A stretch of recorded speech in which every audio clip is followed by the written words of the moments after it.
Yeah, because we all went through this together. So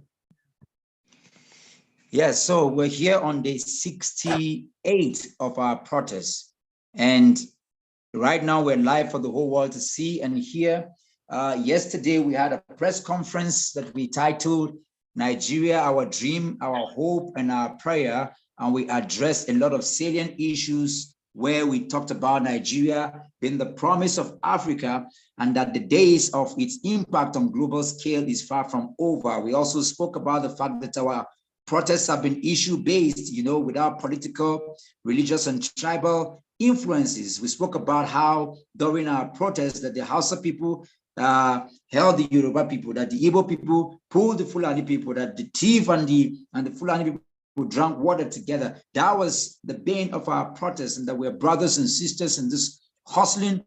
We spoke about very vital issues that's concerning what we want, in terms of our ideology not being broken as we hope for better country, a sustainable future for our children and their children's children. We spoke about the healthcare that will not cause chaos and send doctors who will be running to embassies and hustling for visas. We spoke about roads that will not collapse, before they are commissioned. Several beautiful things along the lines of our heritage and value system that was completely removed, and demoralized by Professor Yakub Mahmoud based on the election that he conducted, having spoken home and abroad about how credible our elections were going to be. And in the course of 14 to 21 days, we held protests in the nation's capital, and there was all of the things that we did, was completely very democratic. We held prayers, we had press conferences, virtual space, which like we're having now. We have submissions to the United Nations,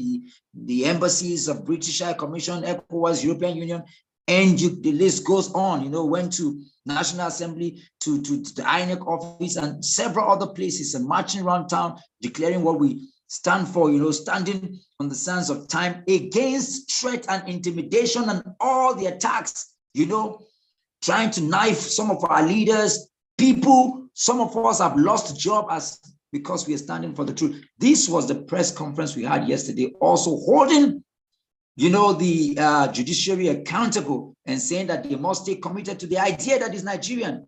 The report that we're having today that judges are absconding, and all kinds of nonsense that has been happening, canceling and going beyond, being all manner of things that wants to make you puke, sick, and all of that were the things we addressed at that press conference. And we specifically said we will not be out today and tomorrow because of the threat, because of the security threat that we got, and we're very specific. But again, Nigerians, and we also thanked, the Nigerian police and also the DSS for their cooperation and support in the many days that we went out, their guidance, their courage, standing with the movement and all of that. We incorporated all of this in our fearless, professional, robust, and non-biased press conference that we had yesterday. However,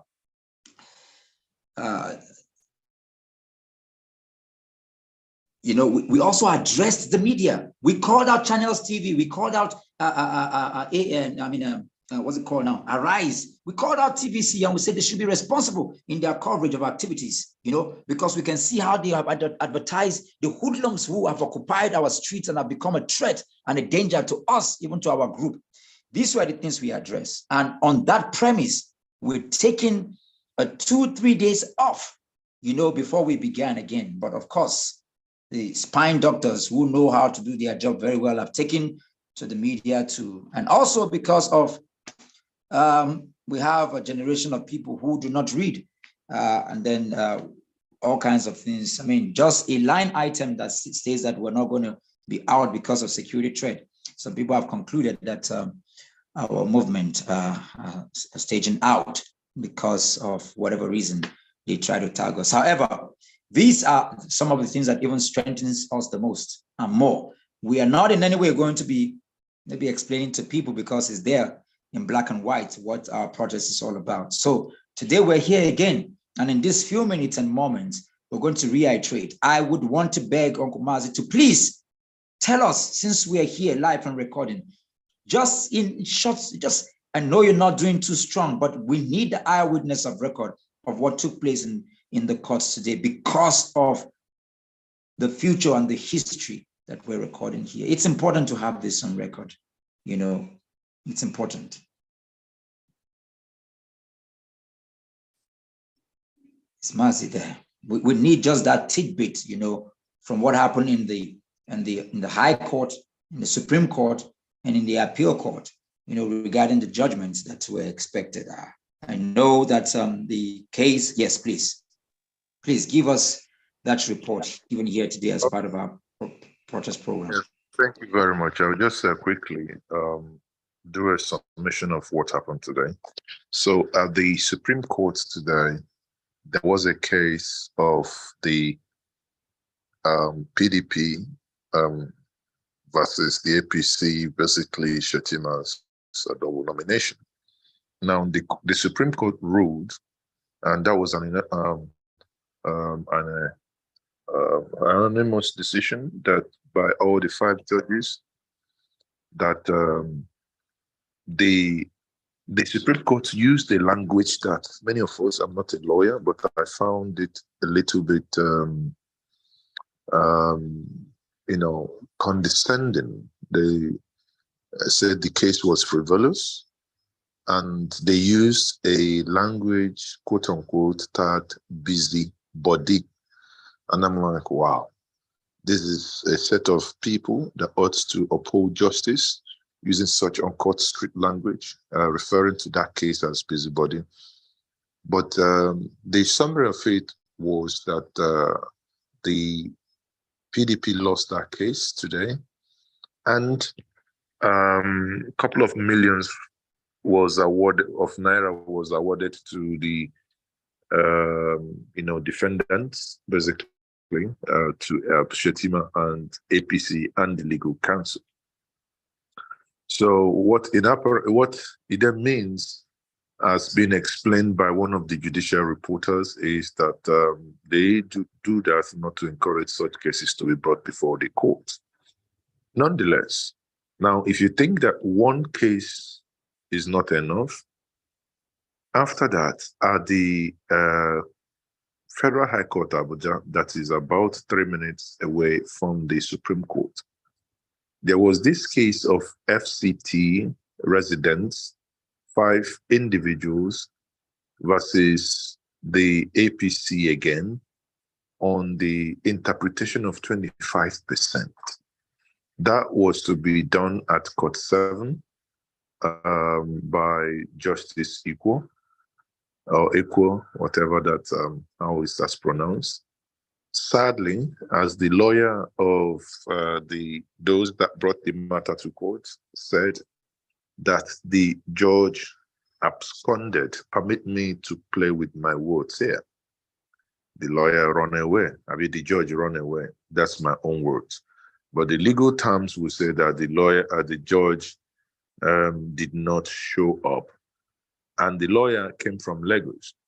Now, what the lawyer was angry about was that you could have told us that you're not going to deal with this, or that you're going to be in a meeting.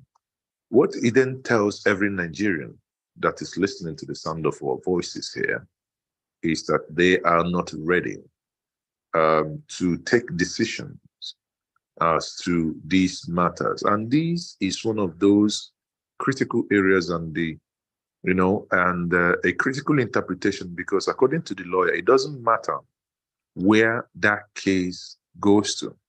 It doesn't matter if it was against them, or it doesn't matter if they won that case. But it's something that is very simple, is the definition of and. When we say and, do you need 24%, 24 states and the FCT? Does that equal to, if you can study law, you need English and maths? Or does and mean you can have English? You may not need to bother about maths. I do not know. But sadly, that case, after the judge absconded, permit me again, language mine, full responsibility here. That's what it means, that the judge absconded. That is case 2. Now, case 3. Case 3 is the case between the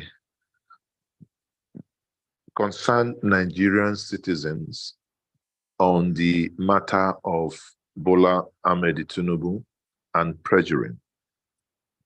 Because they do believe that Bola Ahmed Tinubu lied under oath and has committed perjury. They do also believe that Bola Ahmed Tinubu, while filling the form of on INEC, and he said that he does not have any dual nationality when asked, they do also believe that that is perjury. Sadly, again, the senior advocate of the APC that represented the APC at the Supreme Court walked into the appeal court and argued that the case should be thrown out and a fine of 30 million be sent to the people that brought the case to court, arguing in line of what the judges have ruled at the Supreme Court. Now, that is where things start getting interesting. This case was moved to 12:30 in order for the Supreme Court to have given judgment on the PDP versus APC, in order for them to toe that line. And exactly was how the APC SAN made the presentation. Now, the concerned Nigerian lawyers started pleading, and I felt so sad for him, because I learned a legal vocabulary today that whenever the judge said something, he said, as the Lord pleases, or as the court pleases. I'm like, there is no further argument, but they were fined anyway, 1 million and 10 million, respectfully. So that means they have some money also to pay again. That was, for me, a sad day in Nigeria, because they said that the cases were, frivolous in nature. Now, question is, how do you then, on a matter of such national importance, refer such cases as frivolous? And even when it is done and the individual punished, to the point that the judge was even threatening the lawyers that they were going to sanction them and send them to disciplinary committee and probably have their licenses reviewed. So, many people who left the courts today felt sad that in these 3 cases, it has gone the way it has gone. And that is where we are today. But as Nigerians, irrespective of what is going to happen, on Monday, it has become apparent and it has become very clear that the party, or rather the ruling party and the APC, is hell-bent on going ahead with the inauguration. Then we say to them, happy inauguration. That is what it is. Not to mention that today as well, when a government is, filled with scammers, we keep seeing stuff that really will make you want to pull your hair out of your head.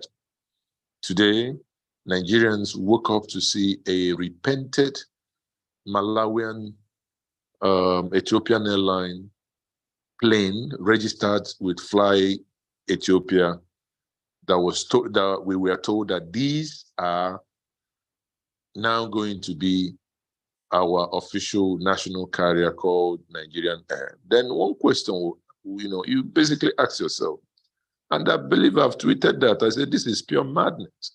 When you talk about madness squared, how can you have spent 8 years, for Christ's sake, 8 years, no single airline, 8 years, the aircraft you promised Nigerians you're going to sell, you sold none. You sold none. 8 years after, you did nothing on, the first attempt at Fambro in the United Kingdom, was aborted when we spent millions designing the logo that could have been designed, or even a better logo designed by Nigerians pro bono for the love of country.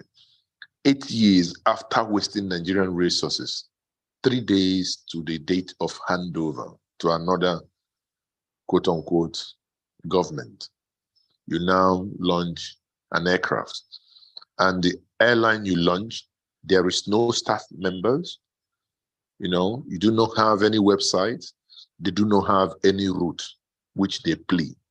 So you cannot wake up tomorrow and say, I want to go to Yola or Asaba or I don't know where.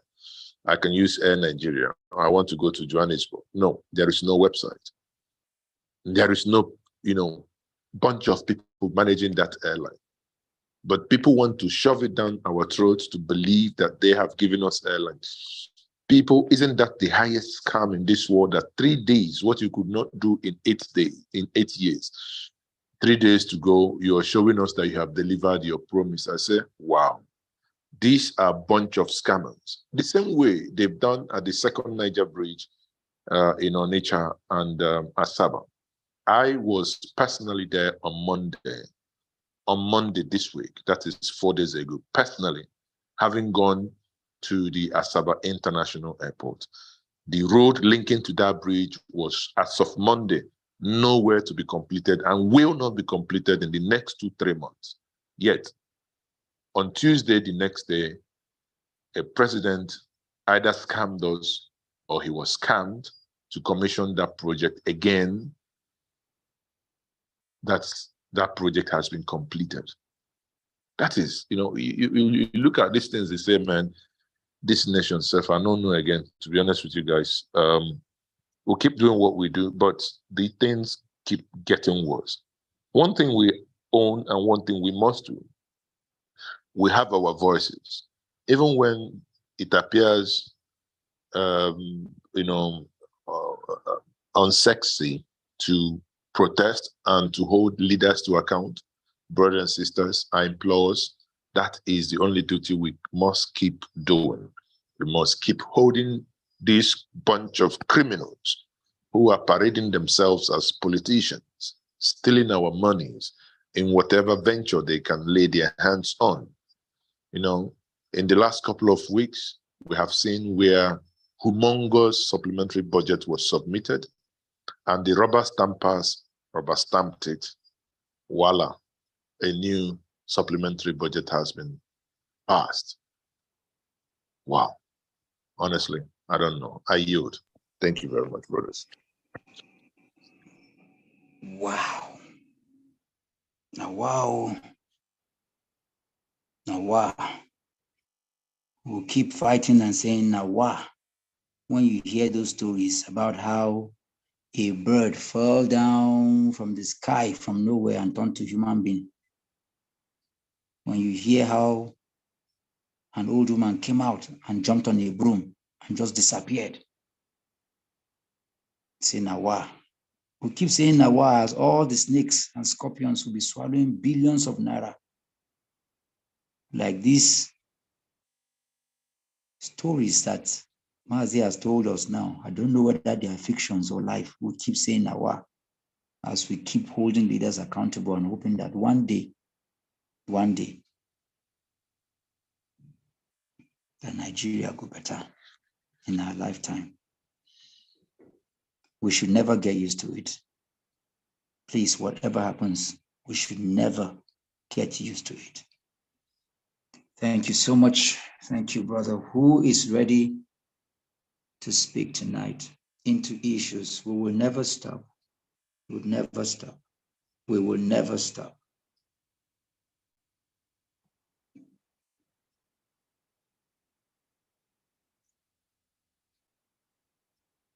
Is anybody here?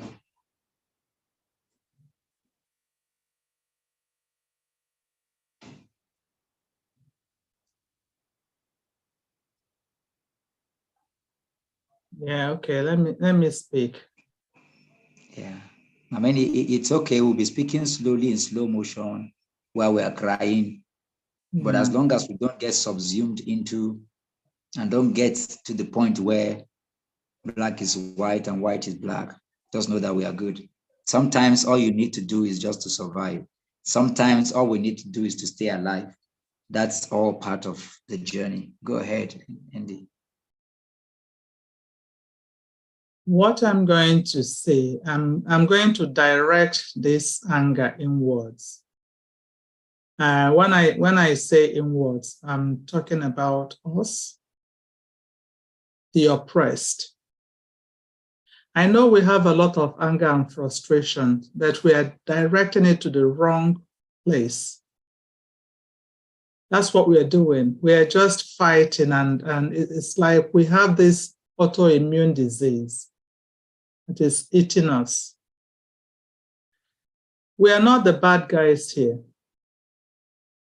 We are just unfortunate people that happen to be in the ways of these groups. It hurts so much. It breaks my heart as well. I mean, I've never really been in a position where I've actually seen this many people come out. We all came out, we fought. We proved that we could do it. We went out there and we all voted. We stood there on the line. We waited the whole day. We even got to the following day. We were waiting for our votes to be counted and to be transmitted live like we were promised. And it didn't happen. Nothing to do with us. We're not the bad guys, and we shouldn't be cowered into believing that we are. It doesn't matter how much you try to paint white, black, it will never happen. White will never be black. I know we are all hurting at this moment, but we must take time to reflect as well, to think, come on, we're not the bad ones here, we are not. So we shouldn't really internalize our pains. We shouldn't internalize our pains. The more we hurt, the more we come out and the more we continue to shout. Because this is just the beginning of our struggle. We are not going to give up. We're not going to give it. I think I remember when we were on the street, I said to myself, well, I hope this will happen in my lifetime. But it doesn't matter whether it happens in my lifetime or my children's lifetime. We have to just keep fighting. We're not going to give up. We're not the bad guys. We are not the ones. We were not the people that actually absconded from the court today. That's how bad our system is. We're not the ones. So no matter how pained we are, we must find the courage to keep fighting. Mandela fought. He lost so many of his comrades, his compatriots. He lost so many of them. He did. He even went to prison, and they sentenced him to death at one point. He came to the court, and he was going to make his last speech before being killed. But eventually they put him in prison. He stayed there in one corner for 27 years. So our case, as long as you're a freedom fighter, you're fighting, it's going to take us a long time. I was thinking about this whole thing today, and I thought about Nigeria and how this whole thing started less than a year ago, and see how far we've gone. We have to applaud ourselves. We should be proud of what we have been able to achieve. It means that it's doable. Some people spend a lifetime and they're not even able to achieve a fraction of what we did, what we achieved. But we did it together. We showed that you can have a three-party system in Nigeria. We were able to do it. We showed that someone from nowhere can just come out and challenge the status quo. if the result was given how it should have been, the right person would have been the president. And the crooks don't want it. America does not want it. Britain does not want it. What they want is for us to remain where we are so that they will be benefiting from this whole corruption. That's what they want. And everything is in our hands. We have to just keep fighting. We're not going to give up. We're going to fight whoever is in our way. Doesn't matter who that person is. One-on-one, these people are not stronger than us. So let's not give up. It hurts. I feel like going under my quilt and just lying down there and dying. But no, I won't. Because I haven't done anything wrong. And so have all of us. We haven't done anything wrong. We are the oppressed. So whenever you remember what happened or what is happening, think of Mandela. Think of so many other people. Think of them. Remember the guy in India, Mahatma Gandhi? Remember all those ones? They all came out. Remember, what's his name?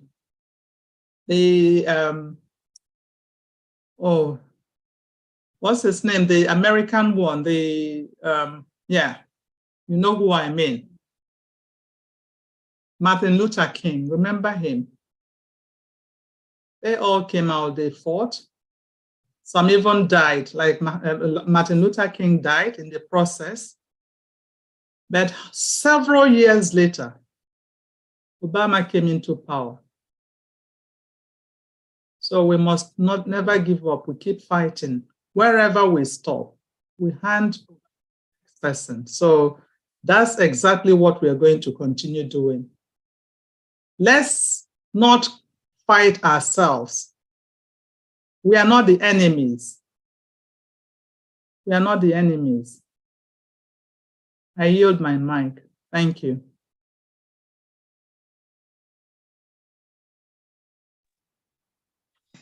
Thank you, Angie. We can have one or two more people just waiting on this, and then Victoria, are you there? Are you going to speak? Yeah. Good evening, everyone.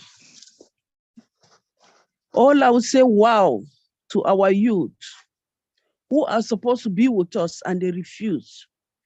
I say, wow to them who, because of 30,000, 70,000, which they can spend it in just 1 minute, and they feel it's okay for them, they refuse to join us. I say, wow to them. I say, wow to our senators, House of Rep. I don't know their work there. I thought they are to deliberate on matters of Nigeria, for what will make Nigeria go forward. I've never had them for one day that they are deliberating on this case. We've been on the street. Today is our 68 or 9 days. I've never for once heard them talk about this. For them to sit and say Yakubu must go to jail, no, I've not heard. For them to sit down and say this 25% of the election in Abuja must take place, well, let's see to it. I've never heard them. I've never heard anything from them. I say wow to them. I say shame on our senators. I say shame on our representatives. Shame to that man, that woman that has the money to assist on this protest, and he or she held it back. I say wow to them. I say wow to everyone that is ought to be with us to fight this battle to the end, and they fold their hands and says, I have no time. I will not go and die for nothing. I still love my people. They've forgotten that this fight is not for me, for we now, but for our children, our grandchildren. I say wow to them. And let me shock them by this. I know we have not lost our hope. We will receive, we will still collect our mandate back. This is my belief and this is my hope. I yield my mic. Thank you.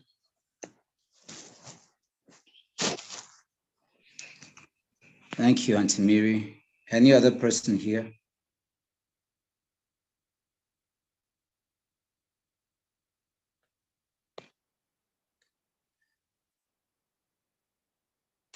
Is there any other person here?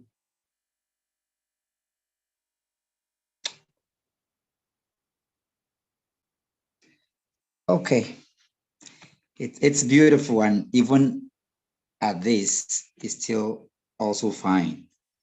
It's fine to bleed, but it's fine to heal. It's fine to go through. We're going through. We're all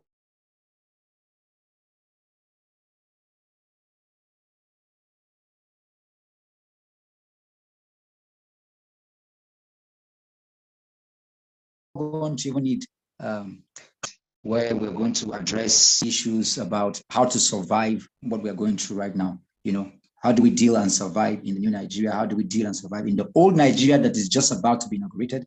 How do we deal with state capture? How do we deal with self-defense? You know, we will have to go through orientations and different types of social struggles, you know, depending on the outcome of our struggles. How do we deal with it? We have to follow the process and give it, you know, all kinds of things, you know. These are all the things we have to deal with, you know, because we need to understand that the inauguration is not the end in itself. And we have to teach these things. So we're going to have a class. Maybe tomorrow we'll look at some of these intricacies that I've spoken about even here, and begin to understand where we are, and even to understand the pains that we are going through.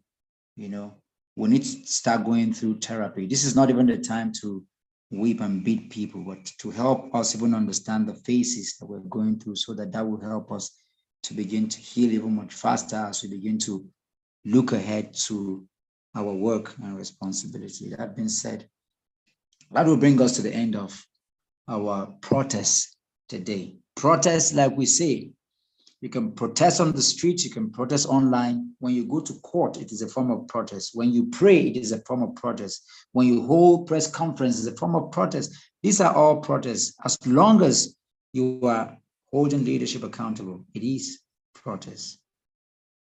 Thank you, ladies and gentlemen, to this beautiful protest on day 68. We're going to meet here tomorrow, same time, and then we're going to meet also on the 30th, same time, as we protest for the emancipation and recovery of our mind.